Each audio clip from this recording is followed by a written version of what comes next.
Both of you, welcome. Glad to be here. First record, it's out now in Europe as well. Yeah. But first of all, like it's said many times before, but you have a big 60s influence. But can you remember, what were the first 60s records you listened to when you were younger? I think that my parents listened to music that was from the '60s, and that's kind of what that was normal music to me, and I think that's kind of how I think about it now. You know, I don't really think about music in terms of time periods or movements. I tend to, if a record is something I haven't heard before, then it's something that's new to me. You know, that's new music. I don't try to classify it by decade or time or anything like that. So, you know, ever since I was a very young kid, I was listening to music that was made in the '60s, but I don't think I ever would classify it as '60s music. Yeah, I think my dad passed on to me some Carole King and King Crimson and Moody Blues early stuff. So I guess that's kind of '70s as well.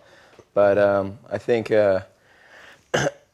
our generation kind of grew up in a time where music doesn't really have a sense of time or place. It's just this big piece. And so I think we grew up listening to a lot of '60s, '70s, '80s, '90s records, looking at it as like just music, not really a sense of time in it, not a linear piece at all. Is that a good or a bad thing, do you think, that we now live in a time that there is no sense of where Well, music I comes mean, from? it's just an evolution of trains of thought based on having the internet, I think. Having access to wide swaths of music and information from any and all time periods, and I think it's an interesting thing that it's doing to arts and culture in general, and I'm happy to be part of it. Yeah, no longer are you just set to this is the music of right now, I guess. And what is 2012 music sound like anyways? I don't know. I don't know anybody that can put just a point to that sound of today. I think it's just a culmination of many things, like all music is.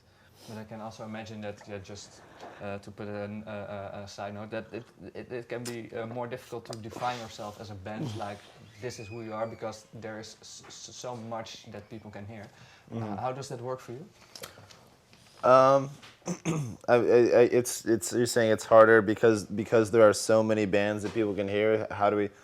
That's that's something that we never really thought about. That's we came into this to make music that we loved, and it started as a hobby. It started as just something that we got together to do just without really thinking about it. And the idea of how we were going to market ourselves or how we were going to appeal to a lot of people, that was something that never really crossed our minds. I think that we're very lucky to have the fan base and the kind of exposure that we have gotten, and I'm very grateful for it, but I couldn't tell you how it happened, to be honest. You don't have any idea what's appealing in your band for other people? I think that the fact that we are people who have approached this genuinely and make something that we love together, and that our band is more of a product of 4 separate but very but similar interests coming together and creating something new. I think people pick up on that genuineness and that kind of, and the way that we approach that and all aspects of our lives, and I think that might be appealing to people, but I don't know. I think the music kind of speaks to a wide range of ages, and I think that because between us we collect a lot of music, and we've studied music through working in record stores and just being around it for a really long time, and having a really strong attraction to all kinds of music from all kinds of places, that our search for music has come to only really kind of liking things that sound timeless to us.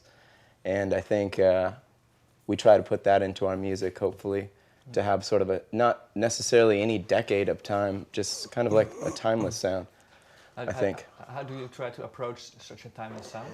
Just by, I guess, calling all parts of our influence from different places, trying to I guess get sounds from all different kinds of zones and create something that we feel is new. Like you I mean, I think people think that we have a '60s sound, but I don't have a single '60s record that sounds like our record. And if you do, I'd like to hear it. But I think people are pulling little pieces of the iceberg and calling it '60s, but it's really not, in my opinion.